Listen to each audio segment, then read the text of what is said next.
Okay.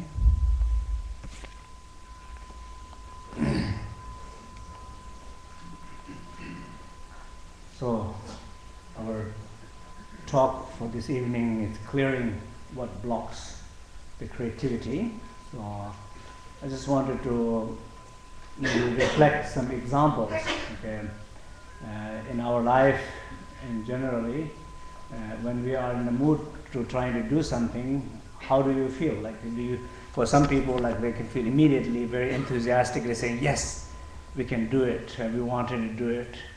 Even there might be always some possible problems and difficulties and challenges down on the road, but somehow in the beginning, there's some sense of this openness right there, some sense of this confidence right there. It's like not some sense of fearlessness. I think that confidence, fearlessness of to do something, to create something, to make something happen, something that even you don't know, you're not familiar with, a territory that you have never even thought of.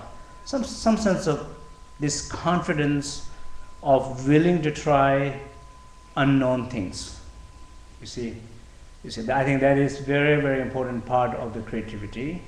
So before we begin, I wanted to say, do you know somebody in your life, whenever you're trying to tell them, what about we do this thing, and you get a response of negative response? You know somebody? Just for a moment, look a little closely. Just whenever you go to that person or group of people saying, what about we can do these things, this project, or this business, this artwork, and the response is like, are you sure? I think there's a problem there. And immediately somebody who will, the lawyers, I can understand that.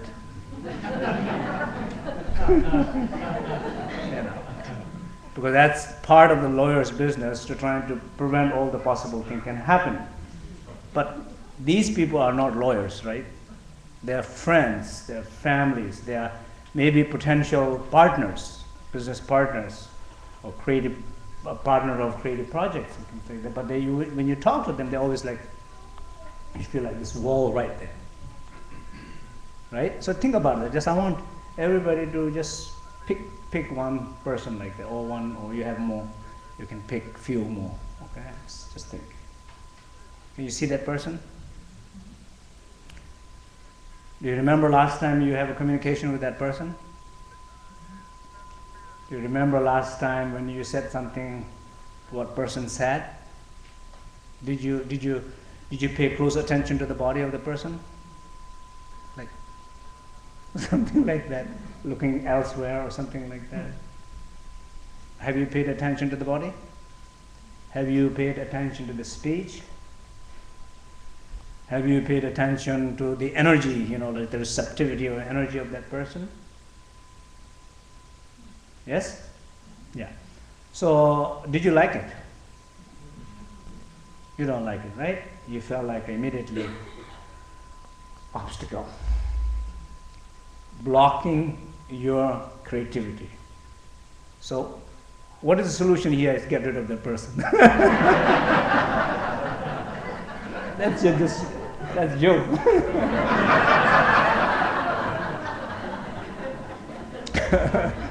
If it's so clear, you can pinpoint down to one person. It's clearly that person is the obstacle for your creativity. Just get rid of that person. Of course, you cannot get rid of that person, right? That person is part of your life, family, whatever. And maybe even your friend. Sometimes even a close friend can do that. So now, turn that position inward yourself. When you try to do something in yourself, do you see that person in you? Okay, just think about it. Let's look at another situation where you're thinking about, okay, in my life, I wanted to do something very meaningful. Meaningful for myself, my creativity, meaningful for the community, meaningful for the world, whatever it is, that you have some thoughts, some ideas. But the moment you bring up these ideas in your head, in your heart, somebody inside you saying no.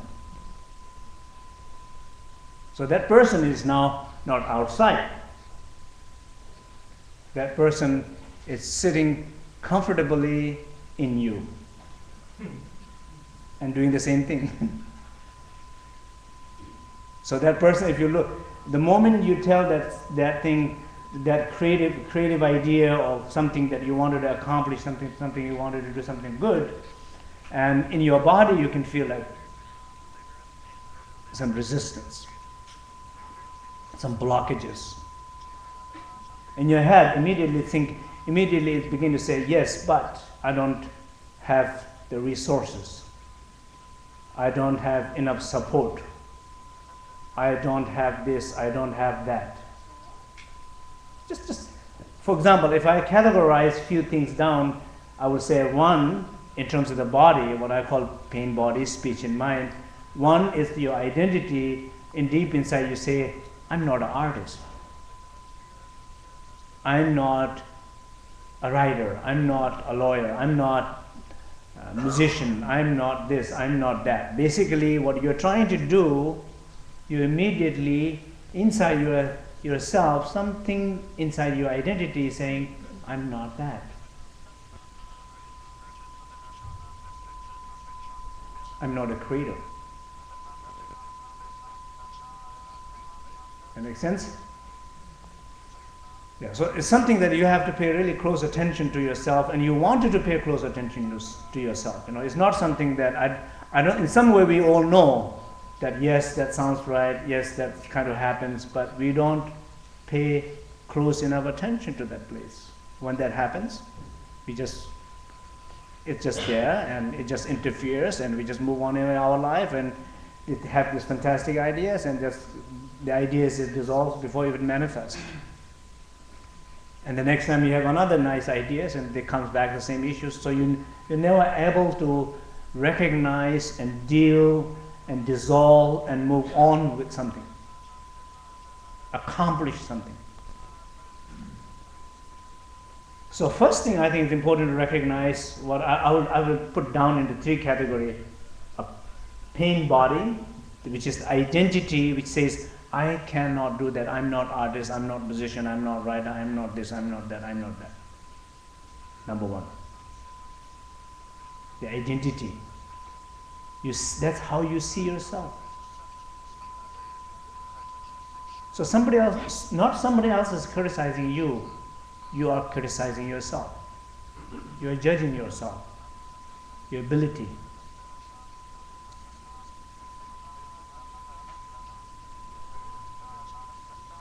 Second is the speech, like the voices in your head, which is what kind of things it will say.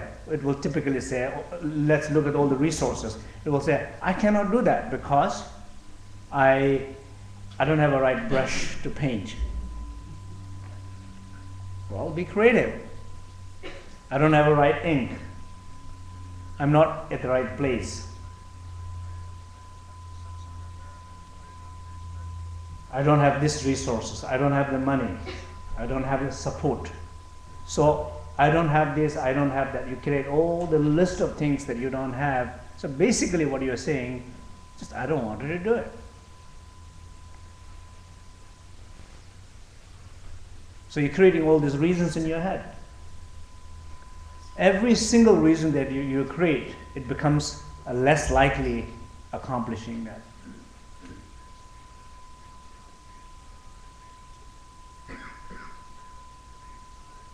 Third is the heart. Some sense of your heart is fully probably not open toward it. That means whenever you think about it, you feel some sense of resistance, very secret, quiet, peaceful, resistant inside. When you look at it, it disappears. When you don't look at it, it comes back. It plays that with you. So in the body, like sense of identity, you identify yourself who is not going to do, who is not the artist. In your head, you have all these reasons. In your heart, you have the resistance to it. With these three things, it's very hard to be creative. So I think let's look at in your life, this time in your life, that whatever you're trying to do as an artist, you're a musician, or you're a painter, or you're a writer, poet, you're a scientist, even trying to creative in a sense, not only being an artist, but also creative in a sense, every phases of life, we find a lot of challenges, and every challenges need a lot of solutions, and every solution needs a lot of creativity to find the solution. I mean, life is like that, full of those challenges. We tendency to run away from those challenges, but challenges follows you. They know exactly where they go. You can travel to the beach, they come free with you. You go to the mountain, they travel free with you. They don't need an extra room.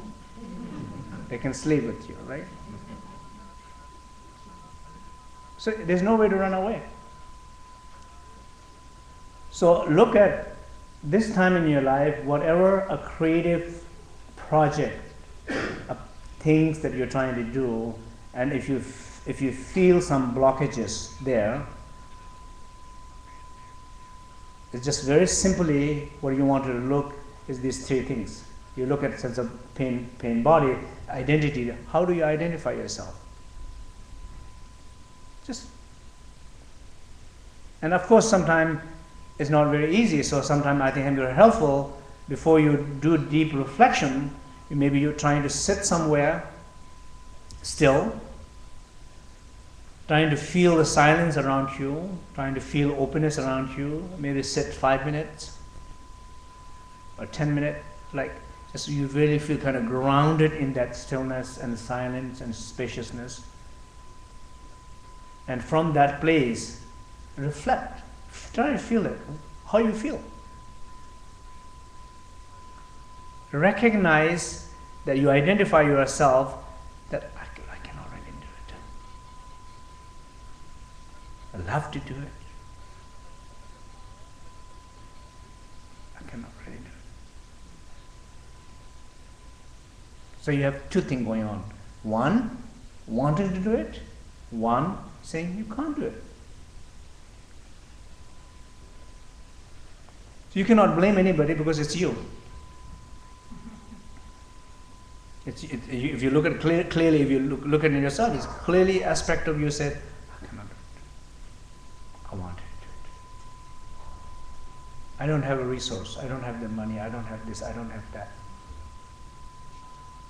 I think that's the fun thing about it, trying to do something out of nothing. You know, I remember one time when we were trying to build our institute, and a student who said, I could give you the money to build a center. The whole money you need, I can give you, but it won't be fun. And I always remember that. And so how much I personally have grown into doing what I did was far more valuable than just the fact of doing what I've done. If it just happens in overnight, for sure it won't be fun at all. The fun part was the process. Trying to find solution, trying to deal with things, whatever comes up, unexpected things, all the things. So some sense deep inside that, I think the fearlessness, like children's have that. Maybe too much. But maybe not that much, but at least some degree of that sense of fearlessness. Yes, let's do it. If there is a problem, you're going to face it. Don't worry about it. But you don't have to prepare for it, anticipate, or create somehow, energetically expect something to happen. You don't contribute to those things. If there is something to happen, it will happen. And you can expect it will happen, and you will deal with it. And you will deal with it as playful as possible. Not suffer with trying to find a solution, but be playful and creative, trying to find a solution. And you will find a solution. So I want you, all of you, to whatever, if there is a specific project and whatever you're trying to do this time in your life, and if you are facing some kind of blockages, I would like you to look not outside, look at inside yourself, and these three places, like the identity, the issue of identity with the how you look at yourself. It's incapable of doing what you plan to do. That part needed to be clear. That is the blockages. So before we try to talk about clearing, we need to know what to clear. And so that is something, it's not really somebody can do for you. You really have to do by yourself. So very clearly recognize that. As you're trying to recognize in your life, you can say, well, that project, that person was my obstacle to do that project. You can, Mr. So-and-so, he lives there, his age is this, how you pinpoint down. In the same way, I want you to somehow feel that in yourself part. That condition part, which is very much related with your identity. That is the biggest obstacle. That makes sense? Mm-hmm. If that is recognized, if that is, somehow anybody can make any change in that, then there's a possibility the voices, what we're talking about, the voices, the pain speech, voices will diminish because the inner confidence has developed. The voice, all these pain voices which can say, I cannot do this, I don't have a resource, all the negative thoughts, it's coming from that one place, which is the identity of pain, which you are not valuing enough yourself.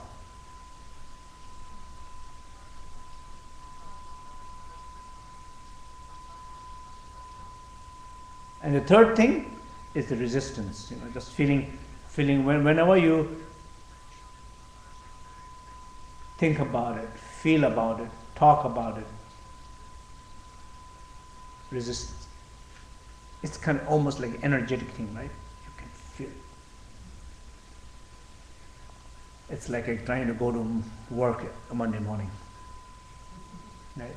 Can you feel that resistance?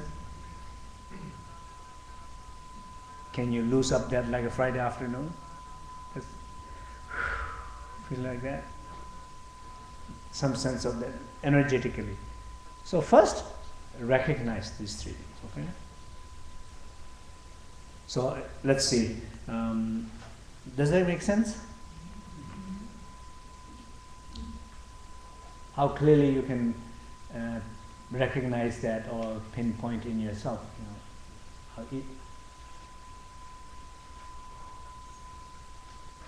Anybody want to say something? Can you see that?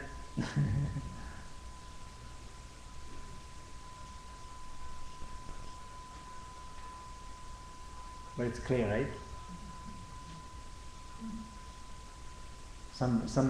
Something in yourself, instead of very being open, saying yes, let's do it.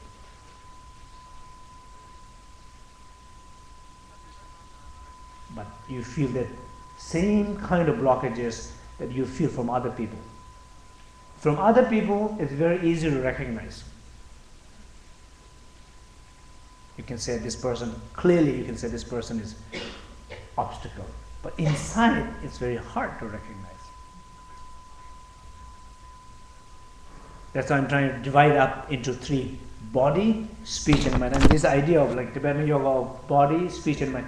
So in some sense, we believe that everything, in some sense, it's in these three categories: body, speech, and mind.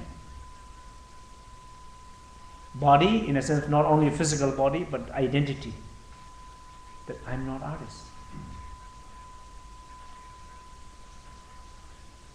So what does it mean? I cannot do art.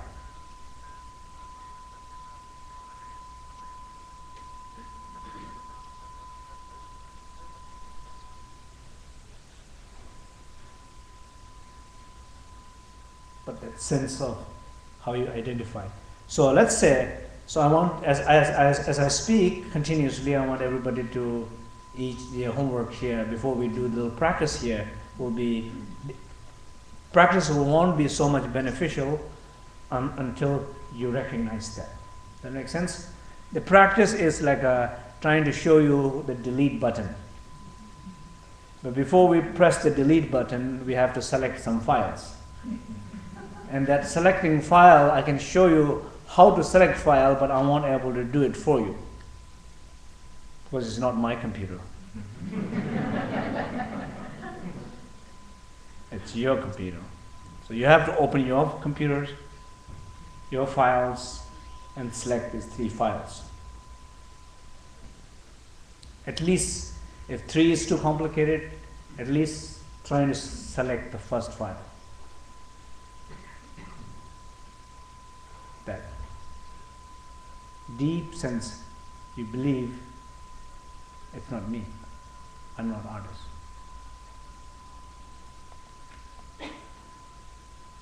So here what we call it selecting file. So in order to delete file, you select file. Then you press the delete button, the file has been deleted, right? So how do you know the file has selected or not? You see if it's highlighted or not. And that's how you know. Otherwise, you don't know if it's selected or not. So you have highlighted or not. So in the practice here, what do you do? What does that mean? How does that translate into here? If I feel like if I'm trying to do something, let's say there's a deep wish for me to do something, and I also feel some obstacle, and I'm trying to look that obstacle inside myself, and I can see this me, deep sense of identity. I don't believe enough. I have a doubt. I have a question. I lack confidence. I wrong identify myself. Means I identify myself with a weakness. That I can see. I can feel. I have to recognize. Once I recognize that, it's like trying to taste something, and I'm trying to taste salt, then I taste salt. I'm trying to taste sugar, I feel it. So same way, I'm trying to feel that. More than thinking, not the thinking or not like intellectually thinking so much, just trying to feel that. If I feel it, that very moment when I feel it, I try to be still, silent, and spacious. Non-conceptual awareness selects it, the conceptual awareness deselects it. When you say, oh, I got it, that moment, you lost it.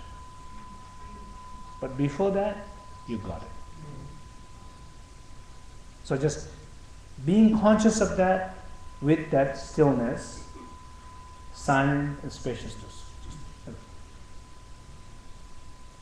If I'm still, if I'm silent, if I'm fully open, non-conceptually open, then I have selected the file. I mean, already file is already begin to become weak. It's possible even without doing specific practices such as breathing or like movement. It will be already start to be, how you say, delete. It already start to weaken it because nobody's feeding it. It cannot sustain itself.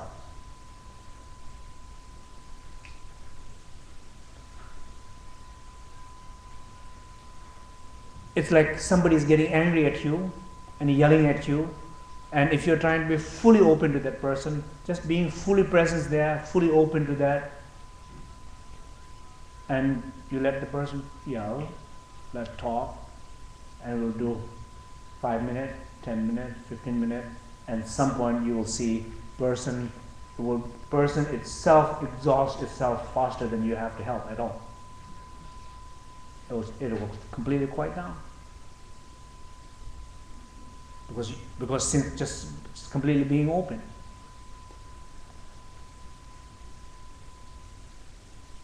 And the person will realize the power of that openness. Person will realize that you did not react it. Person will realize you did not got angry back. Person will realize and learn a lot of things from that response of openness and peacefulness and that warmth that you're giving to that person in the same way. So that a creative block inside yourself will diminish holding in that non-conceptual awareness of space. Usually what we do is we almost, it's like our job trying to protect that. You're weak, yes, you're weak. Don't worry about it. I'll help you. You can be strong. These are voices. And these voices looks like a better, but they're the same group of people. It's like a smart ego, what I call it. Giving advice, but it's equally weak. So that in that stillness, silence, and spaciousness, you hold that what you recognize in yourself. Don't lose the selection, and then we do what we call like a 9 breathing of purification, which I will explain. And with this breathing exercise, then you release them. We believe that through our breath, actually you can release those inner blockages. But not any kind of breath, the breath of awareness. Because if it's any kind of breath, we breathe enough, and nothing happens, right? But if the breath of awareness comes in there, it will delete that. So if it's deleted so that space where that blockages has deleted, that space is the source of creativity. People who have that naturally, without doing selecting and deleting, they are naturally creative, because that's what they have. They just whenever you have something comes up in a creativity, they're just very open. They're just ready to do it. It doesn't mean they have not had bad experiences, but the bad experiences has affected them. So our bad experiences of the past, our relation to ourselves, our view of ourselves, this how you say the activeness of our conditions. These are the facts which determines our creativity. But what blocks it's possible to clear. Does that make sense? Let's for example look at resistance. Resistance is one of those things. It's a very big block for creativity. A big block for everything in life. Even when you're trying to be kind and compassionate and trying to help somebody, like family, like trying to take care of older parents or something like that. Maybe our generation, maybe many people are in the situation where you have to take care of older people, right? You're compassionate, you're kind, you're trying to take care of older people, they drive you crazy, right? They drive you crazy not only one time, many times. Then gradually you begin to feel some resistance. You feel like, I don't know, I wanted to do that. But I have to do that. It's my parents, my obligation. So the resistance is clearly present there.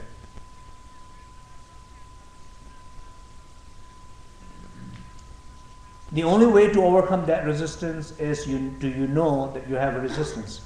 Many people, when I interact with people, people talk about how they are trying to help their parents and everything, one thing I clearly realize is they don't recognize that they have a resistance trying to do what they're trying to do. They tell me all the stories except that resistance. They will say something like, I'm trying to do my best. I love them. I care of them. I'm the only one. I go that often. I go every week. I do this for them. Do that for them. They tell all the story, but they don't tell me that when I do these things, I still feel the resistance. There is no fun doing anything in life with that resistance. Particularly if you're saying you love somebody, you're caring somebody, for sure you don't want that resistance there. Artwork, creativity, same thing. You don't want, it's very hard to have some sense of, very creative things with that resistance. So, what I'm saying here is first to recognize that you have that in that position. You have that resistance in your relationship with your parents when you're trying to help and you love them. Or when you are trying to do some project that you're trying to do, you can see there is a resistance there. Recognize that. So once you recognize that, again, then you go back in the same situation, feel it. Where do you feel it? Probably you feel resistant in your heart. That means you don't feel enough open. Or probably you feel that resistance in your throat chakras, in your speech. Your resistance to say something or talk something or communicate something. Or you communicate wrong, you give a wrong message. You say everything is okay when everything is not okay. Because you resist. Or you have resistance in your crown chakra, in your head. You're not able to think clear, feel clear, see clear. Resistance is obscuring your ability to see clearly, perceive clearly. So just simply, just recognize. It's like this, I'm sitting here and then I'm realizing a particular situation in my life. I realize there is a resistance.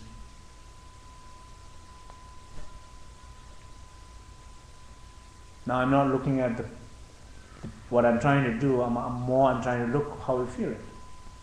How I feel that in my body, how I feel that in the field of my energy, in my breath, in my emotion, how I feel that in my identity. I'm just trying to feel that.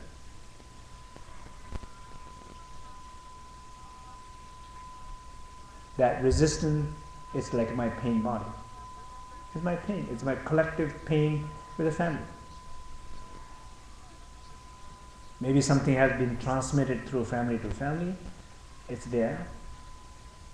And they really help me to feel it.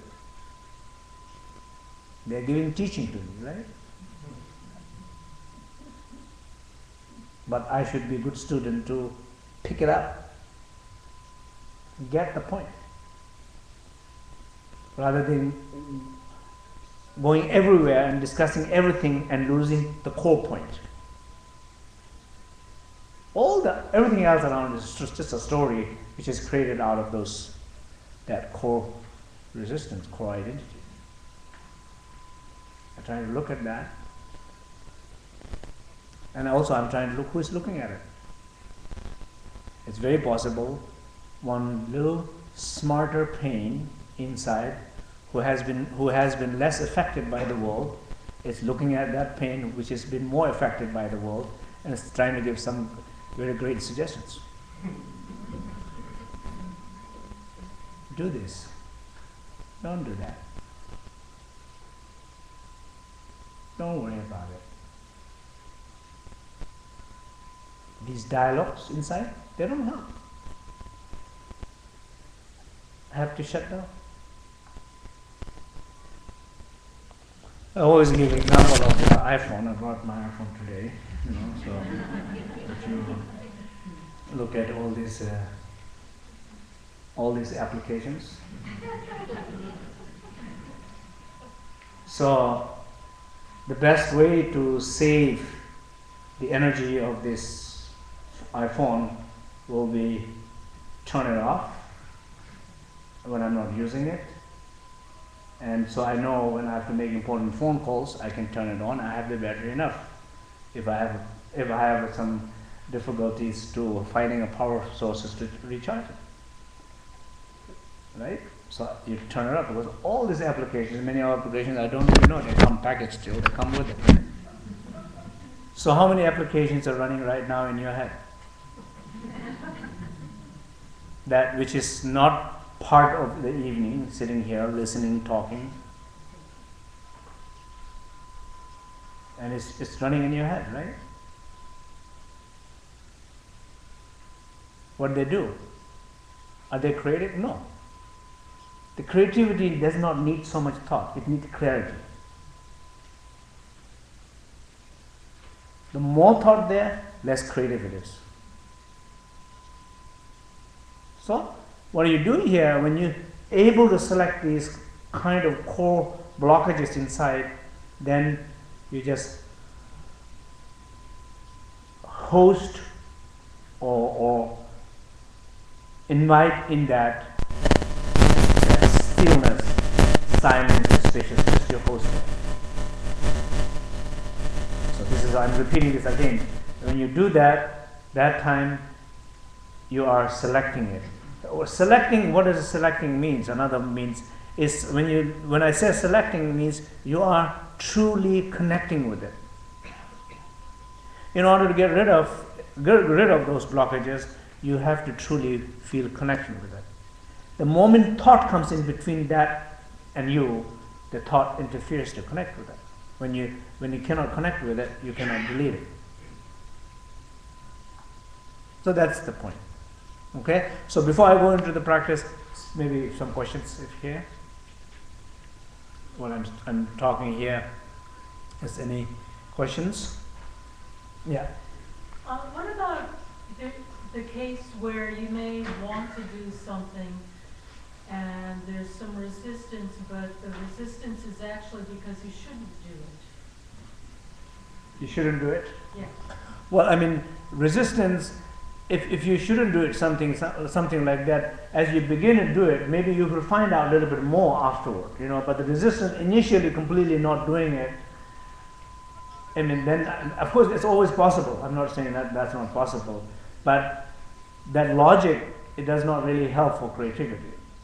So you can say, okay, every time when I feel something, that's what people say. The people who don't want to, that's what people, they would say something like that. I think it meant to be not doing it. So you somehow, I think what I was saying earlier is you should be brave enough to explore, to go further down. Even some challenges faced. No challenges are that terrible. They're okay. You just have to have confidence and playfulness with them.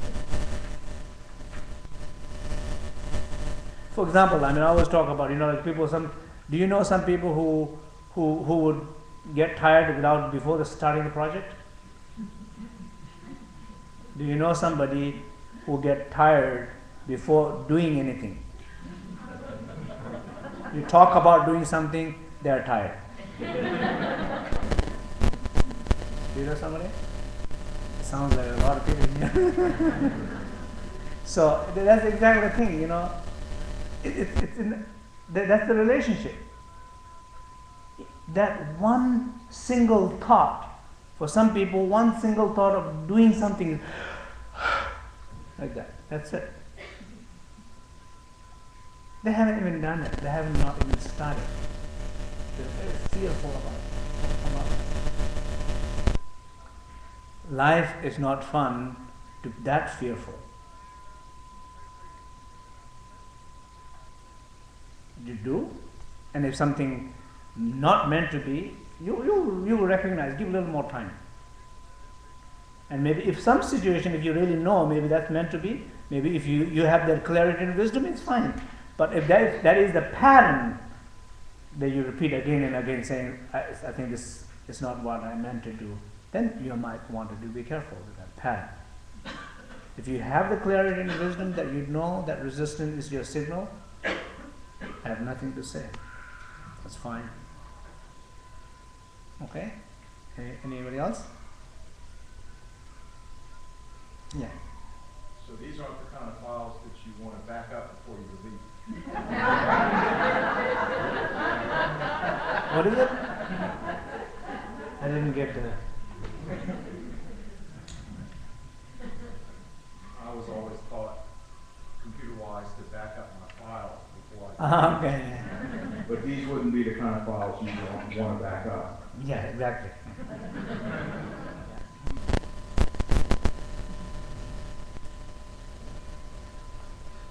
In the mind, there is much more sophisticated than the computer. It has automatic backup, so you don't have to even worry about it.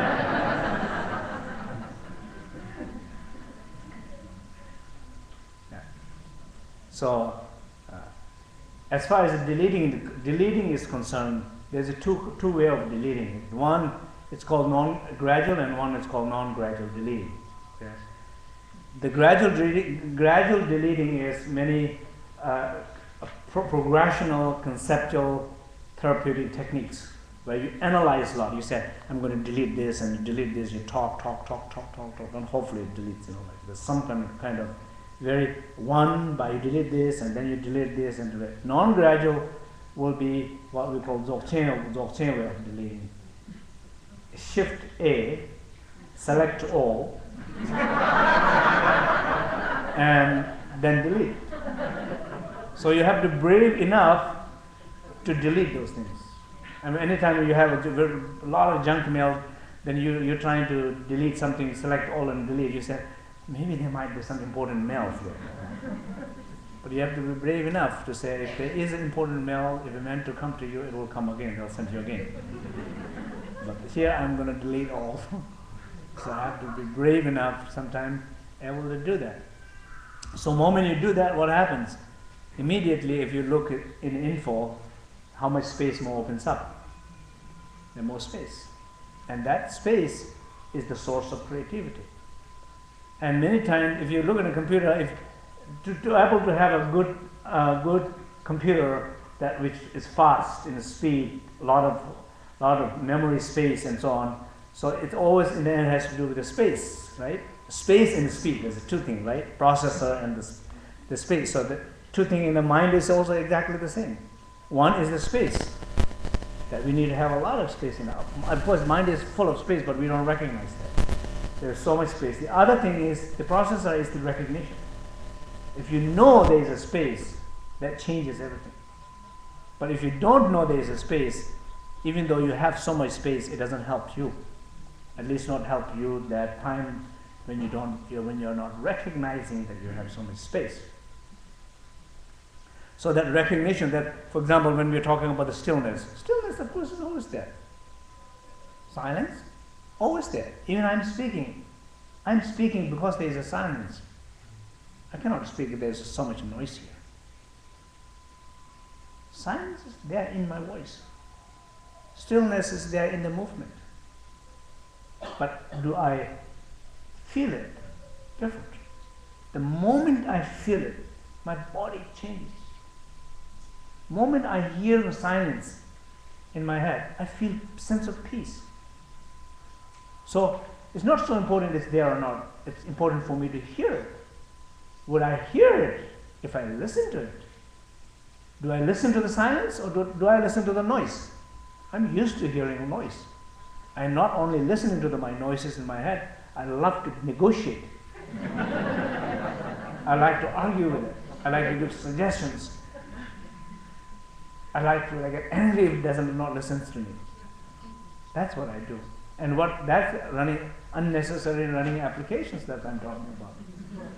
You do 1 hour of that, you feel exhausted. You shut down 1 hour, you feel rejuvenated. You feel so much more energy. That's what we need to do. Some sense, I think also in a creativity, we need to save energy to be creative. Yeah. Any other? Yes.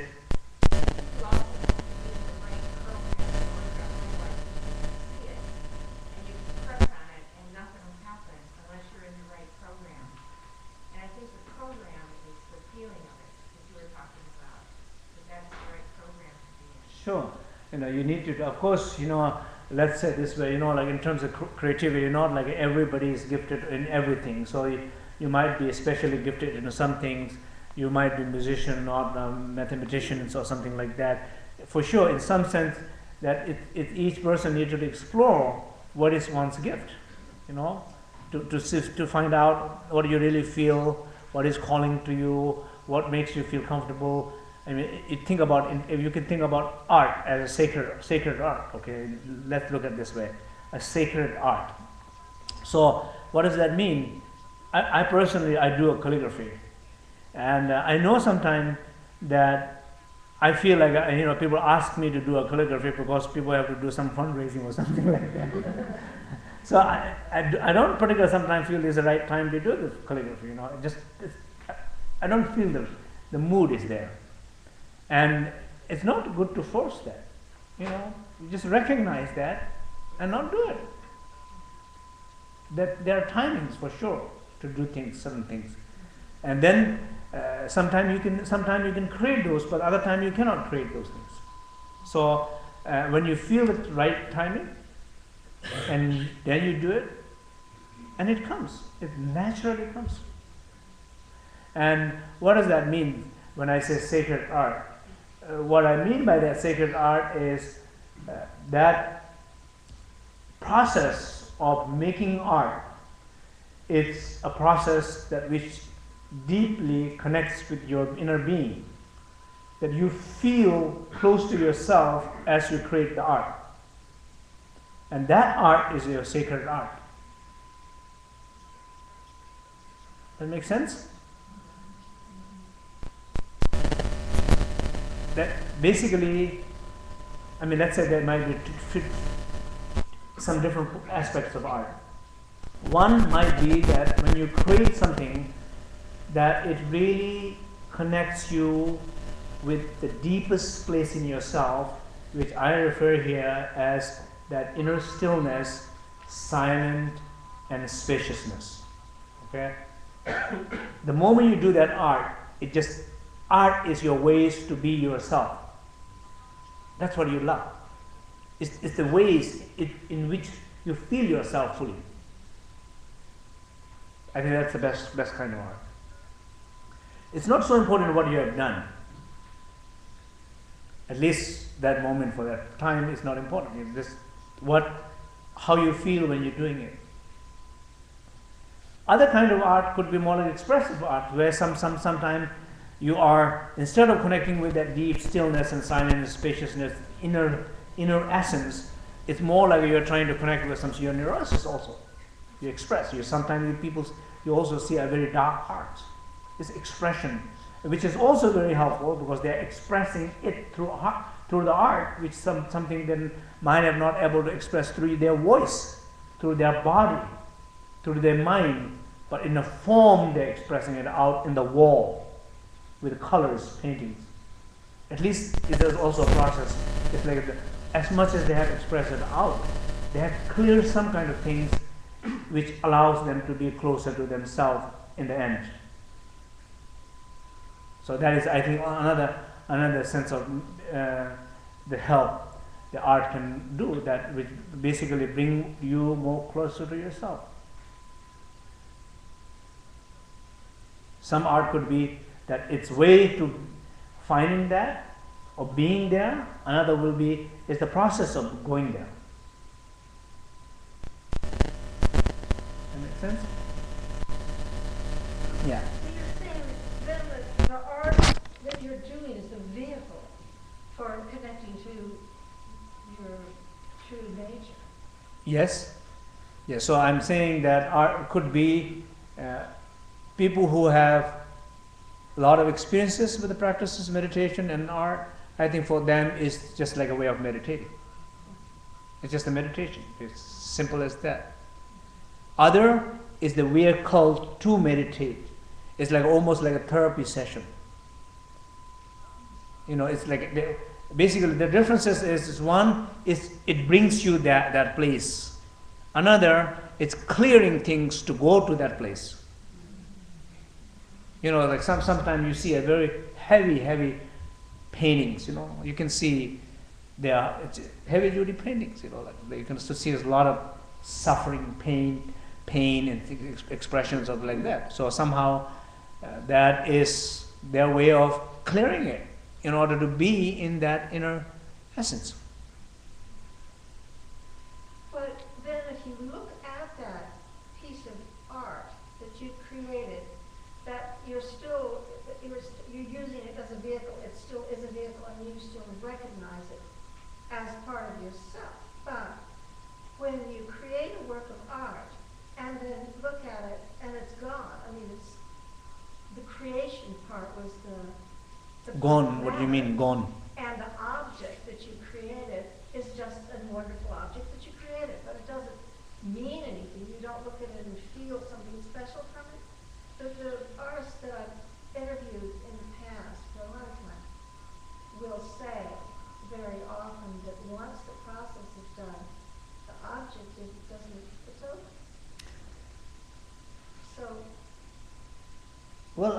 So is there energy captured in the form of the object? So the creation of object, I think some creation of object could give you so much that quality of space, light, and awareness, just clarity, present. And other art, like sometimes you go in a museum, people talk about all these things about. I'm quite always amazed by how many things they can talk about the art. So the infinite possibility of projection of your thoughts.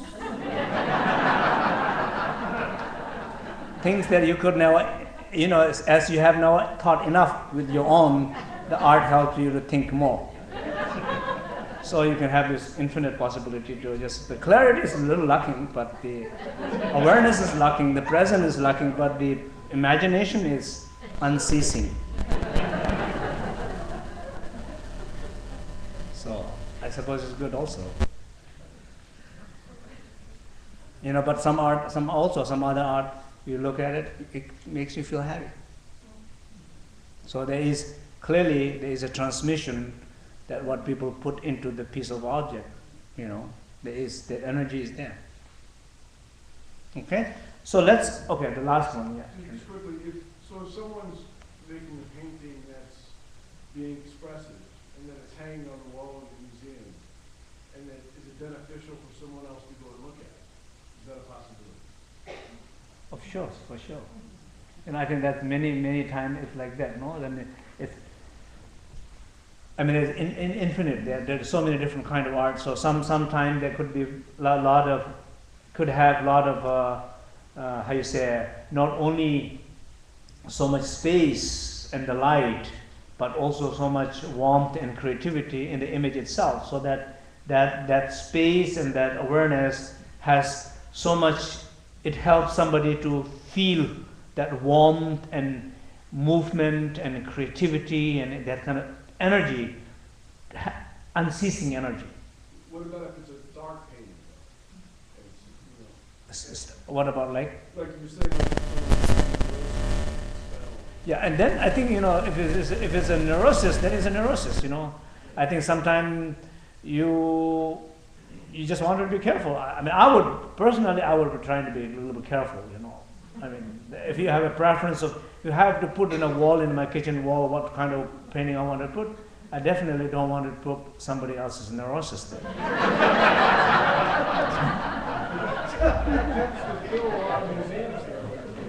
Museum, they can attract a lot of neurosis people also,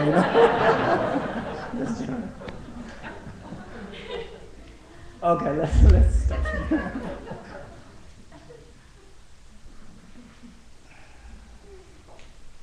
Okay, so I'll just do a little guided practice rather than explaining and doing the guided practice separately. I'll just guide the practice and you're just trying to follow the best you can.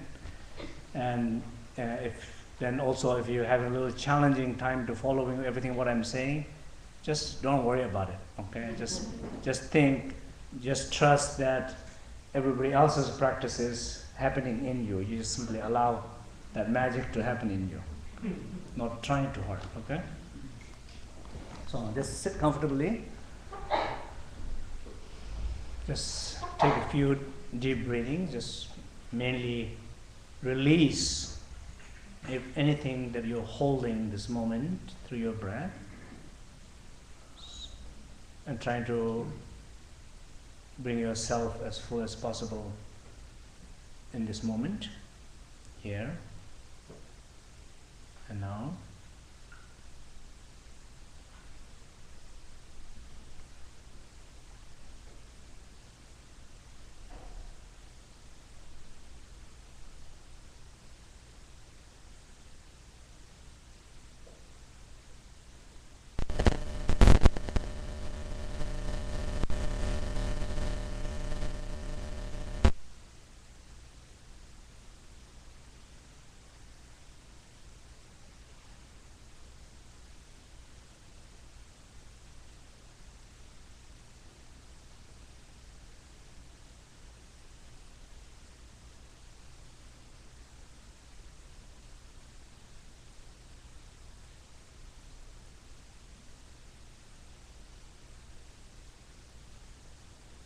As our body is still,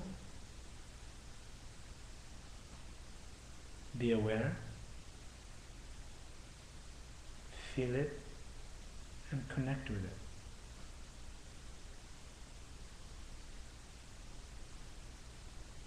Like almost that stillness is giving you a lot of energy when you're aware of it.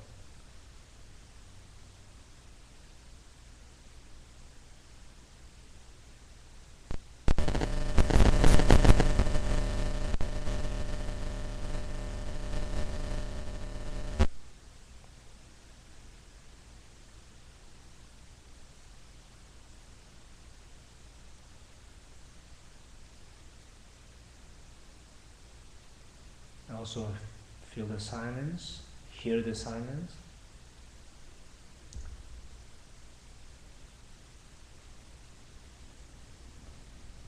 The moment you hear the silence, you feel this deep sense of inner peace.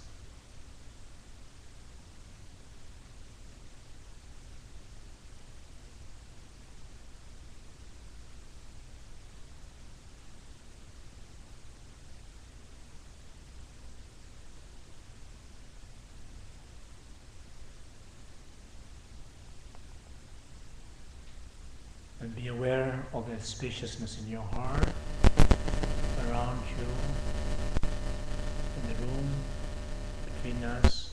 There's so much space, so much openness. Feel it. Be aware of it. When you're aware of it, it gives you that strength and confidence and trust.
Now just in the moment here, just reflect a little bit in your life, each person in one's own life.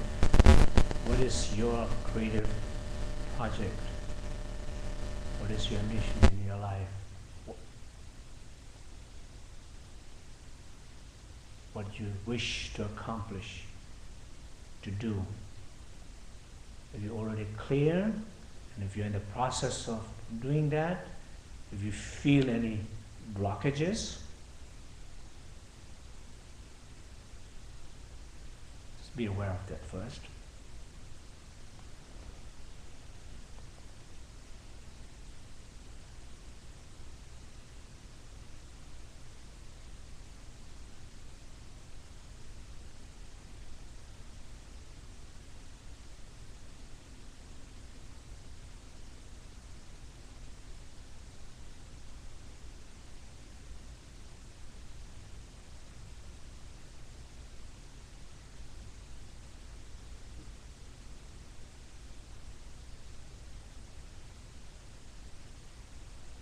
You wanted to recognize these blockages like as you will recognize in somebody else.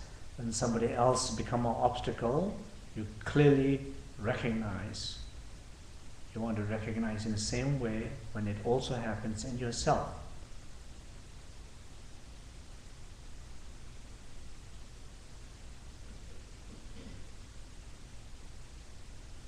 So the first, when you trying to do that, when you're planning to do that, thinking of doing it, how do you feel inside?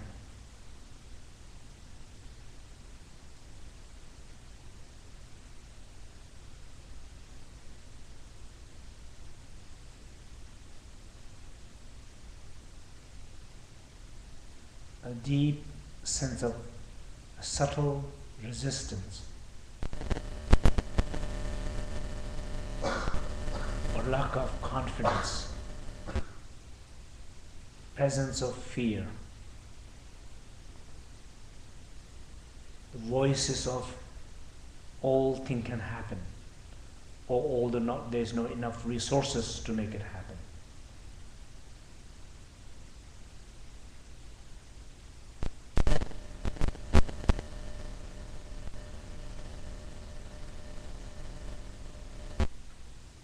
Look at it in yourself. See, these are there.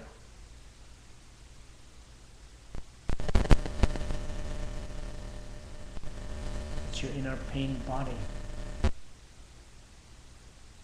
resisting it. Pain speech. All the excuses as a form of active voices in your head.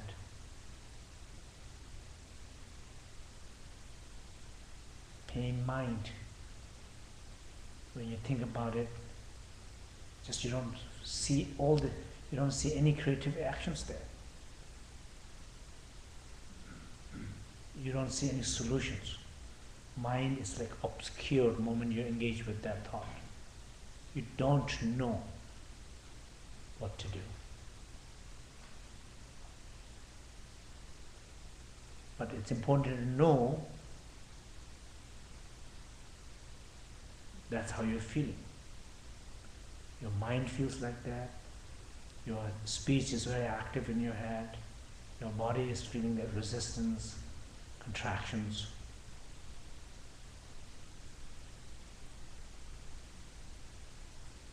So trying to connect.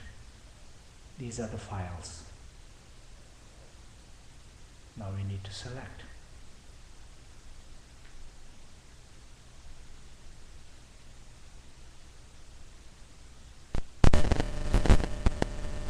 Process, trying to select that,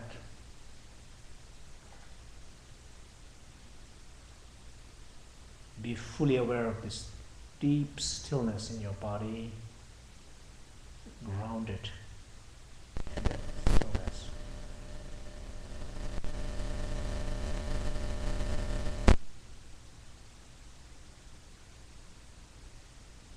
Very peaceful silence. Continuously hear that as we beginning to select the files.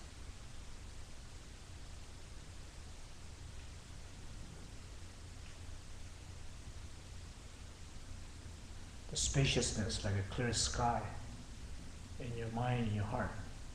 Be aware of that space as we begin to select the file.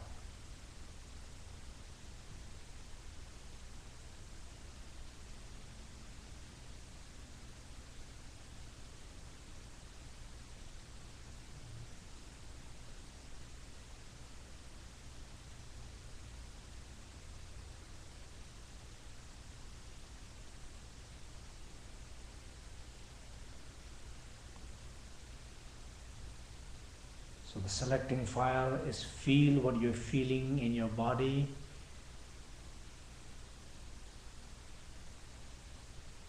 Be aware of how you feel in your mind.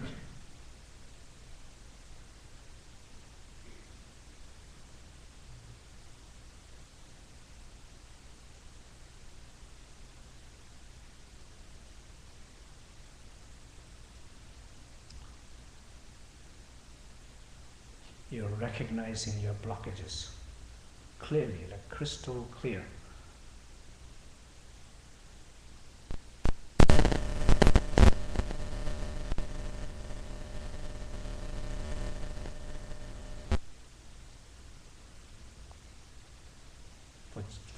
For a moment, see, feel these blockages in the body, in the speech, in the mind. And at the same time, remain still, silence, spaciousness. You're able to remain still, silent, spaciousness without thoughts. You're selecting it. You're interfering with thoughts. You're deselecting it.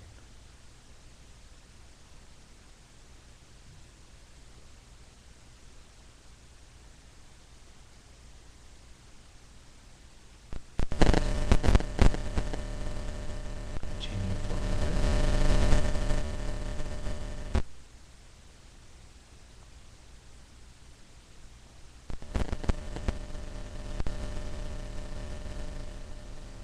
It's like your blockages is your pain, body, speech and mind. Here you are acknowledging it, you're recognizing it, you're seeing it, you care about it, you respect it. In the past, you deny, you manipulate, you pretend it's not there. You see obstacle is somewhere else outside. But here, you're recognizing it.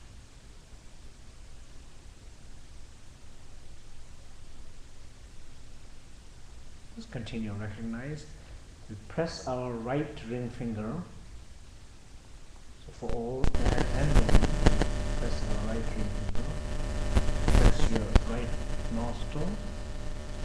You breathe in deep from left, and then press your left nostril. Exhale from right nostril.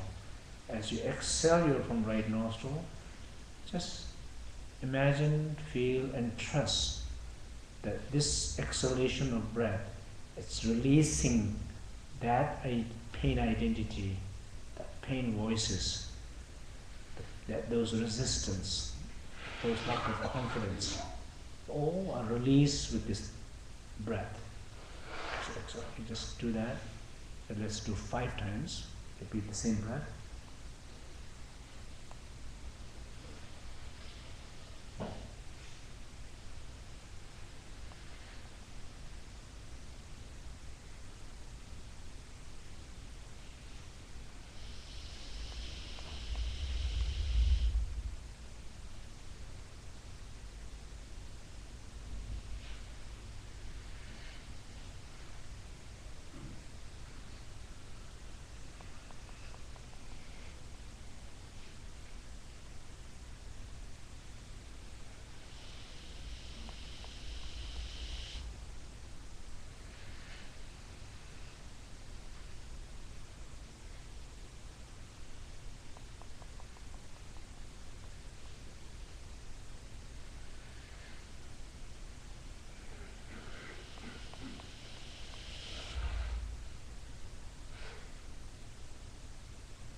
Just feel and be aware that your right side of body, the right channel, where the right channel is, just feeling a little more clear.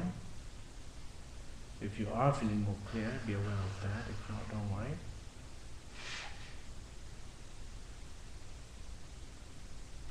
Once again, we refresh back our stillness.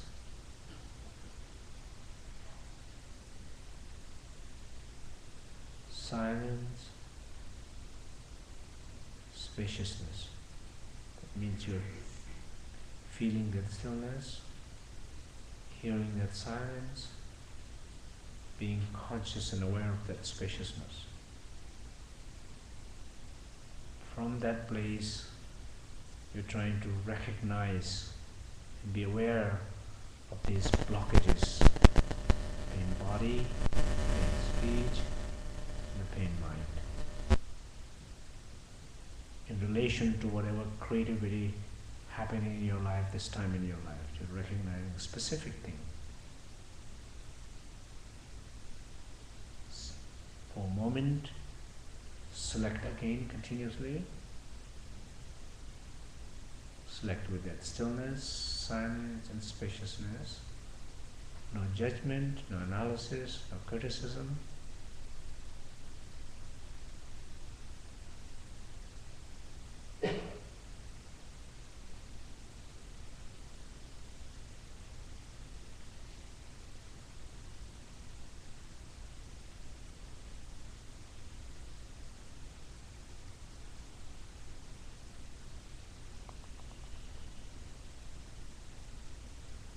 Press your left ring finger and press your left nostril. Breathe deep from right in, and then press the right nostril and deep breathe out from the left.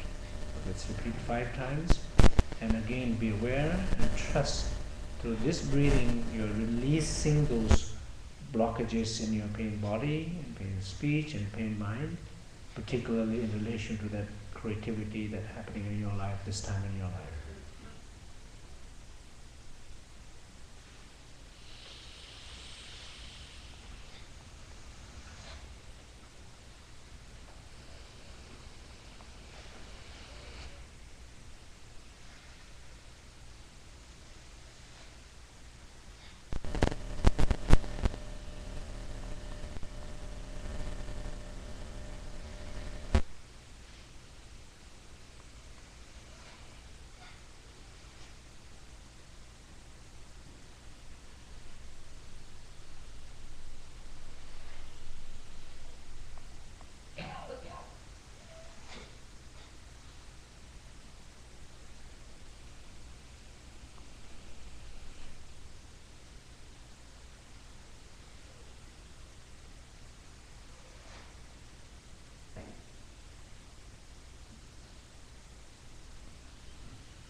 One last time.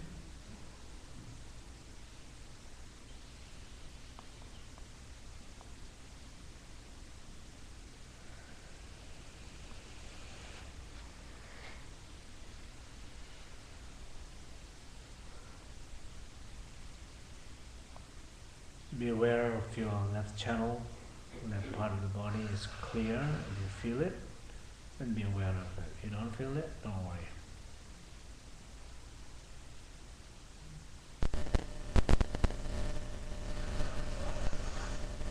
So one last time. Again, be aware of the ground, like that stillness. When I said, try to fully connect with that. Silence, fully hear it.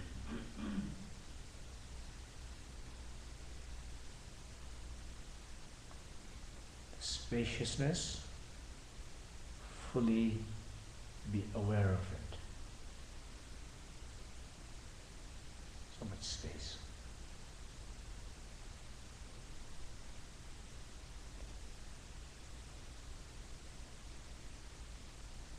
from that awareness, you see your host, that pain body, pain speech, pain mind, acknowledging, respecting, accepting, caring. All these qualities are in that wisdom, naked wisdom eye, which has the ability to select.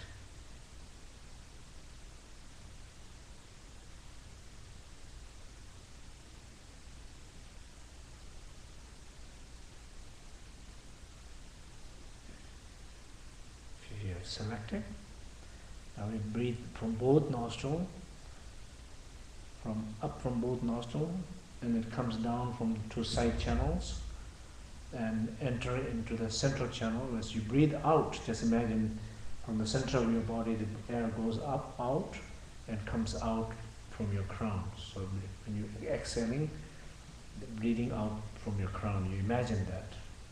Even though breath is coming from nostril, but imagine the air is going up. So it's clearing the central channel. Core channel, the source of creativity. Repeat 5 times.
Last time.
So, conclusion will be that whatever creativity, project of creativity, what we're trying to do in our life, art, just in general in life, work related, relation related, whatever it is, that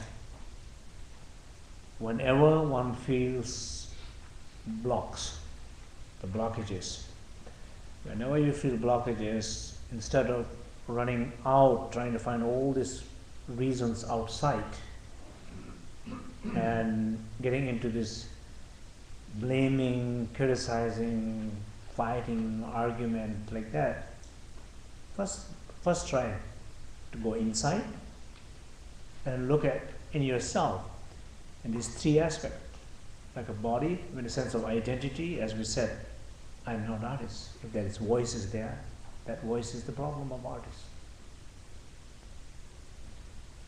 There is no resources. all these voices, resistance.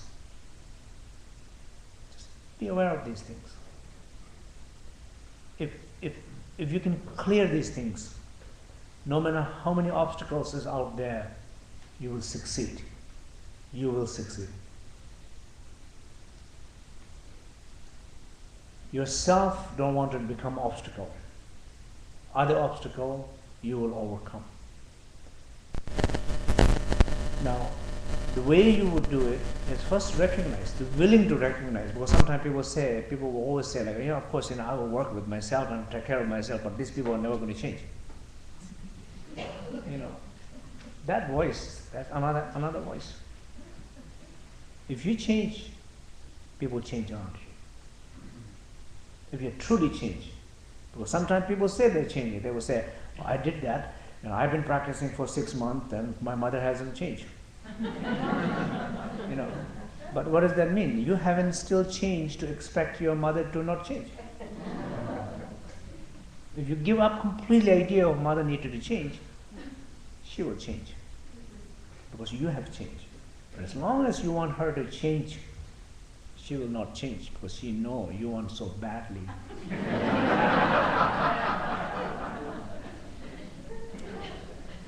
So in some sense, just the ability to reflect, look at inside yourself, and then energetically just trying to narrow it down, and you just feel it, rather than conceptualizing, thinking, oh yes, I understand that, yes, I understand, I get that point, I'm smart enough, I understand all these problems now. No, not too many voices. Again, the voices are still a problem. Just trying to feel it. When you can feel them, then you do this 9 breathing of purification. I just taught in a simple way, but of course you're interested, you can learn more. Then you do this breathing, then you can do some movement, salon movements or something like that. So you trust that with that awareness, a naked awareness, which is clearly seeing what the issue is, it's most powerful. The breath is another very powerful tool, and the movement is another very powerful tool to clear what is not clear. So that is how you clear those blockages. Okay, that's the conclusion. I want to give a few questions to people from the cyber people. Maybe just a few questions if there is. Just to let everybody know, we have an audience here on the internet. Approximately 150 people consistently have been from around the world have been watching this and enjoying it from the little comments we see here and there. We have somebody from Tasmania, Australia, Germany, France, Ankara, Turkey, Brazil, and New York and Boston, and those are just the ones that we know about. Yes. People in Europe staying up very late. Okay? So maybe before, we ask some questions from the audience, internet audience. Maybe some people want to share one or two questions or comments or. Yeah. I just wanted to clarify. It's only important to, if you could confirm, it's only important to identify the resistance and the fear, but not necessarily to quantify it. You don't have to really understand it at all to dispel it. You simply have to identify it. Because you said earlier, I think once you start intellectualizing to understand it, then you lose it. Right? So just find it, breathe it out. Yes. Thank you. Can you repeat the question? Yeah. So the question is that whatever is that blockages is like a sense of like inner pain body, like identity, to instead of reflecting and thinking about it, just knowing it. That's good enough. Knowing means non-conceptually knowing. It's like a direct knowing. We call it direct knowing, non-conceptual knowing, naked knowing. We say naked to seeing through the naked eyes, But so it's like it's raw. You are you're actually, whatever you want to get rid of, you're right there with it. Most of the time when we're trying to get rid of something, we're not even connected to it. I give one example, okay? Typical example with pain, for example. Nobody likes pain. The inner pain, a deep sense of inner pain. But we don't have really real connection to the pain. Many times it's the ideas of pain that we have. It's much more painful. Just ideas of it. But really pain, what is a really pain will be more, it's like an energetic thing. It's like a more composition of subtle consciousness and the wind. Pain in itself, they don't look terrible. Just if you feel it, they're not bad. But the label, which is labeling that pain, it's the worst. So, even before you're trying to delete or any kind of healing process, but not labeling itself, it's big step of clearing or minimizing the pain. Just imagine, just basically I'm saying, you turn it down, all unnecessary applications, immediately saves the battery. I always give an example. If you look at the battery, you look at these green things, how many batteries are there? It says 30% is left. Look at your life. Sometimes your life is like that, 30% is left. Just seriously, if you look at your life and if you see a battery left, like last piece, what you would do? Just tell me what you would do. Just immediate response would be what? The desire to simplify. I'm talking about the phone. What you would do? You would do two things, right? One, immediately trying to charge somewhere, but then you happen to be where there's no plugs. What do? And then you turn it off. You turn it off, you're safe. Until you go to the next place where you can charge. As simple as that. So I think in life we waste so much energy for nothing. I think save energy to do good things and to do the right things. Whatever, when the moment comes, you will know that. Then use it there. But before, it's like people who don't do anything, they're getting tired. It's like that. You're wasting for nothing. Save little energy and do something. It's better, no? Yeah. Okay, now we'll go back. There's one question, which is, I know you didn't really speak about the chakras here when you're doing the 9 readings and looking at the channels, but somebody has asked whether these 5 readings from each channel are whether these are for every chakra, whether these help to clear all the chakras. Yeah. So, these 5 breathings is that good for clearing every chakra. So, I try to make the practice as simple as possible here. So I would recommend, if you're really seriously interested, then the Awakening the Sacred Body is the book in DVD where it explains the detail about exactly what we just did. But in a much more, whole book is only about that. So I just, in the practice, do not want it to, in the beginning when you're not used to the practice, then it just, the details makes you think. So I don't want anybody to think anything, So, okay. Thank you very much. Thank you very much.